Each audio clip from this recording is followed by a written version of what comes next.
Eh di wala. Ano magagawa mo? Eh di wala. Magtiis ka. Natuto na ako magkaroon ng mahabang pasensya. Bakit training ako ng Panginoon sa mahabang panahon ng mga pag-aaral? Mabubuhay ka ba sa halagang 20 pesos sa loob ng isang linggo?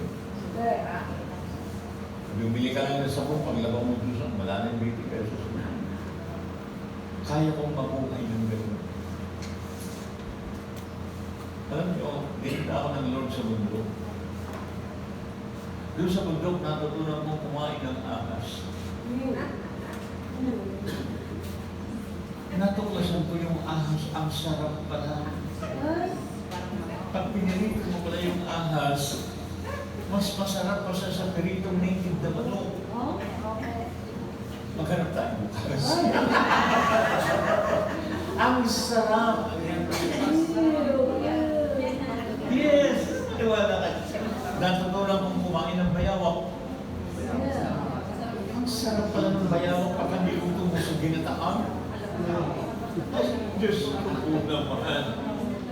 Ang sarap. Oo. Nasa kong kumain ng palaka sa mundo. Wala kang pagkain eh. Kayo po, kumakain kayo ng palaka? Opo. Ang sinasabi ko ng palaka, yung maraming bukol sa likod. Yung may lumalabas na kulay puti, doon sa kanyang mga bukol. Pati yun, natutunan kong kainin. Yung hita, ang hita niya. Pinupudol ko yung hita, kinukuha ko yung hita lang. Hita lang po yun. Ang dami kong natutunan na yun. Dahil sa kawalan. Pati daga, kinakain ko sa Masarap po yun. Yung dagang bukid na yun, pagka po mayroong bukid, magpalay, may tubos, nasa bukid sila, pero pag wala na, nasa bahay na, nasa inodoro na. Walang pagkakaiba yung dagang bukid at dagang bahay. Kala nyo lang yun. Ayaw na ayaw ko yan, baho ng amoy. Iba yung anggo nila, parang anggo ng pusa. Kaya yung pusa, anggo ng daga, pareho. Pati pusa, natutunan kong kainin. Uy! Nung nandoon ako sa home site, sipin mo, sa linggo wala akong pagkain. Kung ano na yung pinupulot ko doon, pupunta ako doon sa malayo, maglalakad ako para kumuha. Kasi alam ko mayroong nakatanim doon na kamuting gagapang na makukuha mo yung mga talbos. Pagdating ko doon, wala na kahit ganun kaliit na talbos, nakuha na ng kapitbahay, naunahan lamang. Kaya ang kinukuha ko, Pastor, dahon. Parehas din yung kaon.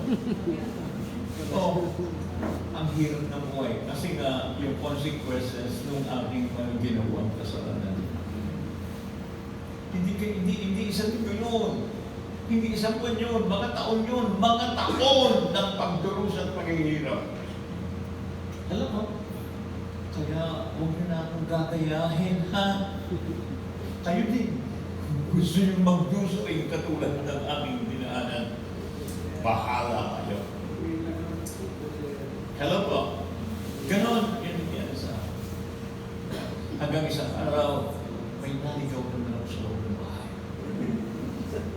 Naghabulan kami ng walang nakatakas yung manok. Nakabukas yung mga bintana, lumusot yung bintana. Kaya nung bumalik ulit yung manok, sinura ko na lahat ng bintana. Ay, yan po. Habulan kami ng manok, hanggang yung manok napagod.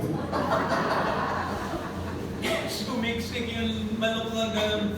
Yung ulo yung siniksik niya sa sulong, akala niya nakatago yung buong katawan niya.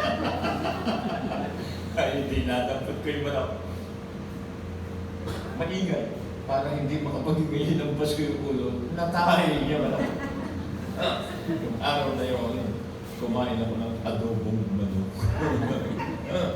Kinabukasan, hinahanap ng kapitbahay yung manok. Hindi ko ba nakita na lumipat yan yung manok? Eh, hindi ka lang nagkanawa ng manok, sinungaling ka pa. Hambay ka! Sa hirap yun ng buhay. Sa hirap ng buhay. dumaan ako sa matinding uri ng ganyang buhay because of my hatred and bitterness. Hello po. Pero nagising ako isang araw after 7 months. Lahat ng iyong braso.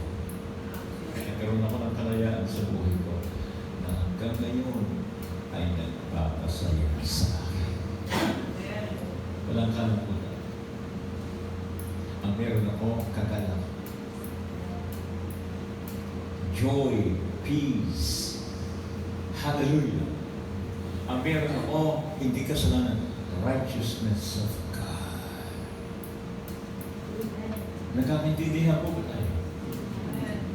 Andiyan po ba kayo? Masisense mo ito. Masisense mo yung holiness ngayong gabi nito. Amen po ba? Masisense mo yung presence ng Diyos ngayong gabi ito. Masisense mo sa puso mo yung kapangyarihan ng Diyos na kumikilos sa iyo sa buong araw na ito. Pero ang gusto ko, hindi masense mo na, kundi mapago na galing uri ng buhay, ang buhay mo. Hallelujah! Gusto niyo ng galing buhay? Gusto po ninyo ng galing buhay?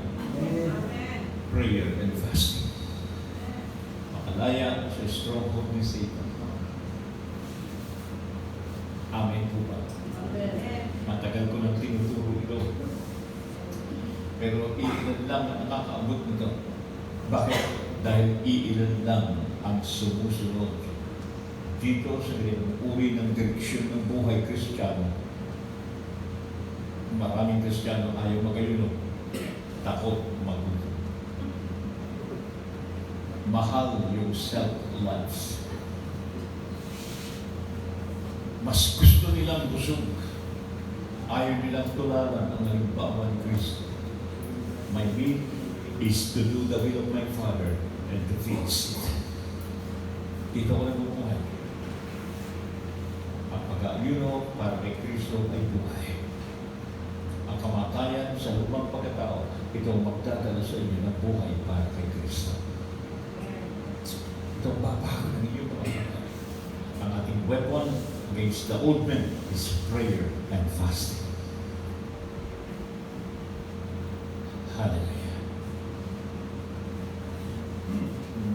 Nagsisimula ka na ako.